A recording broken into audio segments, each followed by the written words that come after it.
Well, good morning everyone. Today we're going to start off with servicing the combine. The headers aren't here because we moved them to the next field last night, but the combines are here, so I'm at least going to grease those. The headers should be fine for at least today, so it's alright. I mainly just want to hit the rear axles and the fans of the combines this morning, get them all lubricated up. Trying to do this one-handed is really difficult. I also didn't bring a tripod this morning, so I can't set y'all up, which is kind of a bummer. I see Dibs is making the field all muddy. So it's a pretty typical morning. Dibs, come here. Come here, load up. Load up.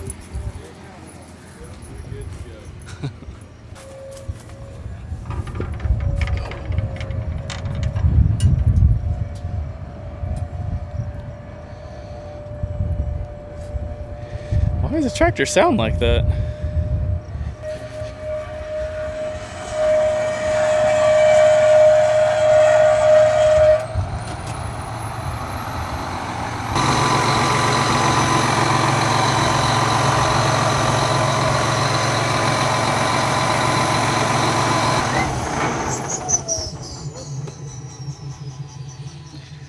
What'd you do, Cody?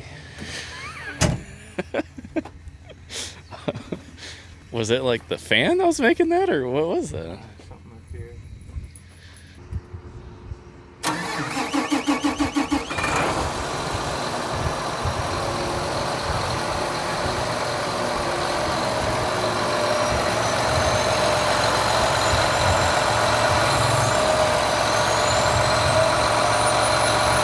Well, I don't know what was wrong with the tractor and why it was making that noise, but whenever the sound went away, it never came back. So I'm not too sure what's wrong with that. I'm just hoping that it at least makes it to the next field. Also, we're headed to the next field, which is kind of a long ways over here, really. I think it took like maybe 20 minutes, maybe a little bit more in the pickup driving over here. So it's gonna take extra long in the combine. Where we're moving to is pretty much cattle country over here. There just so happens to be some wheat fields. It is kind of a long haul back to the elevator, and the wheat is kind of hit or miss over here. There are some spots that it's really good, and then there's some spots that have been like beaten with hail. So I guess it depends on where we're cutting at, if we're gonna be waiting on trucks or not.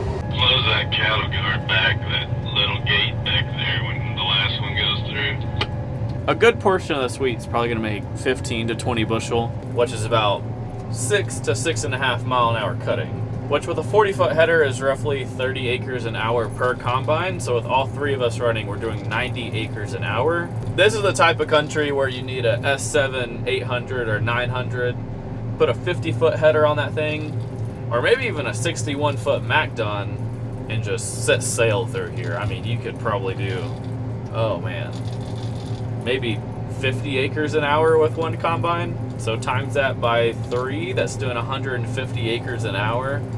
Do that for 10 hours, you could really cover some country. But like I said a couple of videos ago, most of every single farmer that we have cut for so far has their own combines here. I'm pretty sure this last 3,000 acres is gonna be it for West Texas though. I think after this, we're going to pack up and head to Nebraska. Which Nebraska doesn't have all too much acres, but by the time we move from here to Nebraska, which will take like a week, then we cut what's in Nebraska, that might take a week, let's just say, given it's probably gonna rain. And then from there to North Dakota is gonna be another week or so. I mean, by the time we get to North Dakota's gonna be ready. So schedule is pretty booked, which is a good thing. Well, I was gonna say that Mom was cutting out a spot for the headers. It looks like she got a mouthful. I really hope her center draper belt didn't just give out again or something. Anyways, I'm gonna try to squeeze into this field and put my header on and maybe go save Mom or something.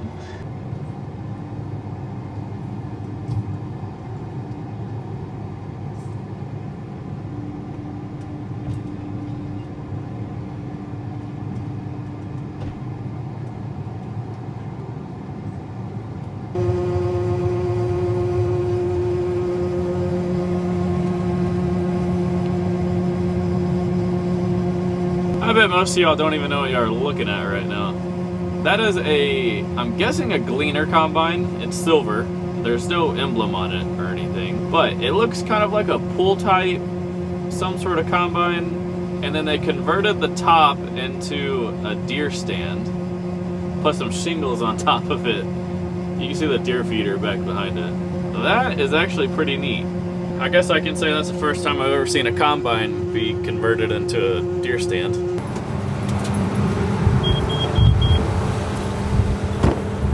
I forgot my lunch. That was rude. I forgot my lunchbox in my pickup.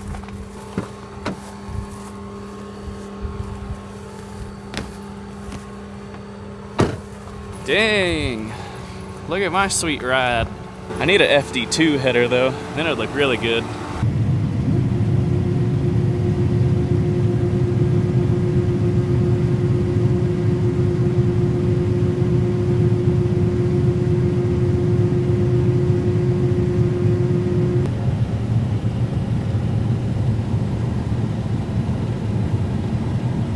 Well, I am 60 acres down for the day, which means we should have 60, 120, 180. We should have almost 200 acres knocked out today, and it's only 3 o'clock in the afternoon. The only problems that we're having is this little spots of laid over wheat right here. I don't know if it's the variety or what, but it's pretty laid over and it keeps on leaving ribbons. Like, it gets the wheat off the head, but it just leaves the stalk real long and laid over. I'm sure you cut it, you give the straw about 2 or 3 weeks, and it's gonna slowly stand up, and it's gonna look like trash after we just got done cutting this. It looks fine directly behind the combines, but over time, whenever you have like, we call it like rank wheat, which is like wheat, you know, laid over and tangled up and stuff. Whenever you go and cut that, and the wheat that's laid over gets cut, over time it slowly picks up, and man, it looks like trash. Which it's not really the combine's fault, it's just the cutting conditions, I guess. So kind of what we're working on right here is this is a full section, and then I guess this would be, what would that be, like a quarter of a section? So a quarter is 160 acres plus 640, because 640 acres is one section. That'll be 800 acres in this one block right here. So if you do 800 divided by 3, that's 266 acres.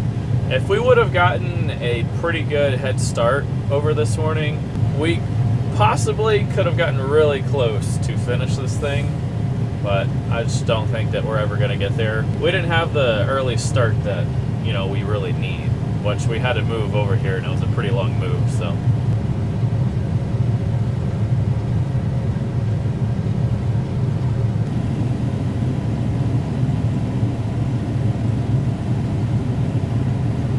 You know, probably one of my favorite things about this combine was all the cameras. Whenever I ran that #1 combine over there, it didn't have any cameras. Well, I guess it had a backup camera, but it was so dirty that you couldn't really use it. The only thing that I wish this combine did have was the cameras on like the clean grain and the tailings elevators. I think it'd be really cool to like see the grain quality whenever it's going up the elevators. I don't know what kind of package you have to have that on your combine. Maybe the next combine we get will have that.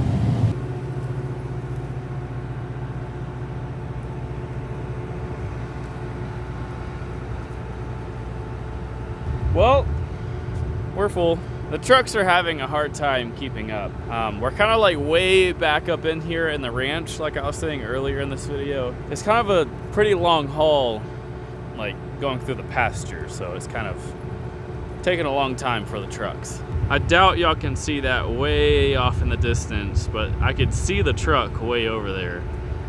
They're still probably a good 15 minutes away just because they have to drive through the pasture.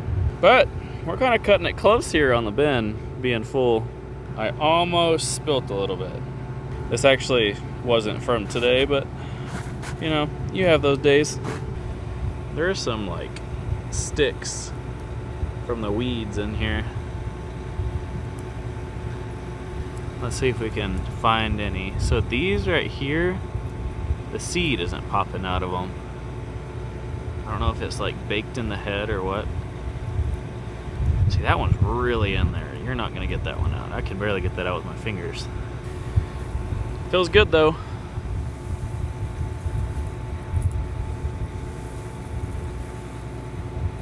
It is actually a really, really nice day outside. I mean, it's like 85 degrees maybe, slight breeze. It feels good. I'm just doing a little visual check, I guess. Dibs is attacking the grasshoppers. Oh yeah, you almost got him. It's always good to get out and look at things, I guess. Dibs, get up there, load up. Also, before we dump, do y'all like these new hats? I'm kind of digging them.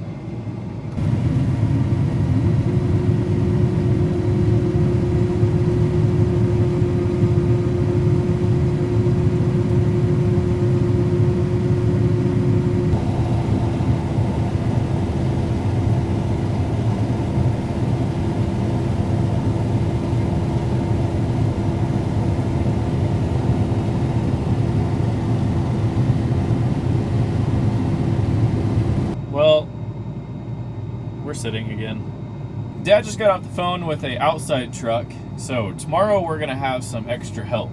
We're not gonna be able to make it to Nebraska if we're doing this all the time. So you kind of just have to take your losses on the truck income because you know you're throwing away one load out of every, I guess, 4. Also, the elevator is going to be closing soon, and the trucks can't go back to the elevator and make it in time and dump. So we're just going to load 3 trucks in the grain cart. So, in other words, we're going to make 4 more rounds, and then we're done for the night. Look at this goober trying to take thumbnail pictures. That was just in case there were snakes. Oh my god. I was fast like lightning. I can't say I'm out of breath because they think I need a cardiologist already. They're like, geez, woman. I was running. What you doing? What you yakking about? Hoping for some trucks. At least we'll have an extra one for tomorrow. Well, we're back rolling again. Look at that sunset. Oh my gosh. Well, we got 1 truck loaded, and with all 3 combines full, there's the 2nd truck loaded. I guess we're gonna cut 1 more truckload, and that's gonna be it. I think we're gonna leave the grain cart empty tonight because if y'all have been watching the past couple of episodes, y'all know that we've been having rim problems with the grain cart. It's having a crack in it. Well, now, originally there was a crack, we welded it, and then there was a crack right next to the weld, so then we welded that. Now it's like 8 inches away from the thing. Now it's cracking again. We have a new rim. It's actually at John Deere. We just haven't went and gotten it. Went and got it. Grammar's hard. But I think Dad wants to do that at the very end, like whenever we get finished here. So I guess we're just going to keep on welding it for about another week or so if it just keeps on getting low. Anyways, that's the plan for the night.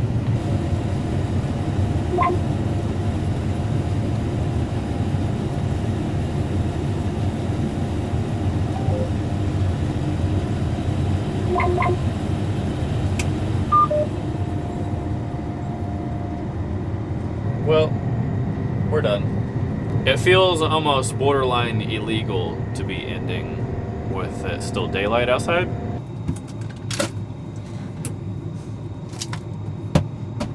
Oh, I can stretch. Man, I've been sitting here way too long. I think that's going to be it for today's video. Hope y'all enjoyed it. Thank y'all for watching. I'll see y'all on the next one.